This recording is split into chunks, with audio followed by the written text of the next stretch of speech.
বন্ধুরা আজকে বড় বড় মরিচগুলো দিয়ে আমরা একটা রেসিপি বানাবো। প্রথমে মরিচটাকে ভালো করে কেটে নিব। এই তো কাটা হয়ে গেছে। এরপর ভিতরের অংশটাকে ভালো করে বের করে নিব। এই তো ভিতরের অংশটা বের করে ফেললাম। এখন ডিমটা ভেঙে এখানে দিয়ে দিব। এই তো ডিমটা ভেঙে এখানে দিয়ে দিলাম। আরে বাহ, অনেক সুন্দর হয়েছে। এবার পেঁয়াজগুলো এখানে দিয়ে দিতে লাগবে। এই তো পেঁয়াজগুলো এখানে দিয়ে দিলাম। এরপর এখানে একটু হলুদের গুঁড়াও দিয়ে দিতে লাগবে। এই তো হলুদের গুঁড়াও দিয়ে দিলাম। একটু লবণ দিয়ে ভালো করে মিক্স করে নিলাম। এবার তো ঢাকনাটা ভালো করে লাগিয়ে দিতে লাগবে। এই তো ঢাকনাটাও লাগিয়ে দিলাম। এটাকে আটকানোর জন্য এই যে কাঠি দিয়ে ভালো করে আটকে দিব। এই তো হয়ে গেছে। এবার এটা চুলাতে দিয়ে দাও। কিছুক্ষণের মধ্যেই আমাদের রেসিপি তৈরি হয়ে যাবে বন্ধুরা। একজন মা কতটা আপন হয়ে থাকে, যার মা নেই তাকে গিয়ে জিজ্ঞেস করে দেখো। তো দেখা যাক বন্ধুরা, মায়ের জন্য কে কে ভিডিওতে লাইক এন্ড সাবস্ক্রাইব করে।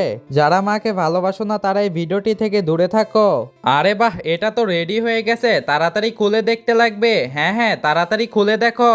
এটা তো হয়ে গেছে, তাড়াতাড়ি করে খুলে ফেলি। এবার একটু খেয়ে দেখি তো। আরে বাহ, এটা তো দেখি অনেক স্বাদ করতেছে রাজু। এটা তো দেখি সত্যি অনেক স্বাদ করতেছে।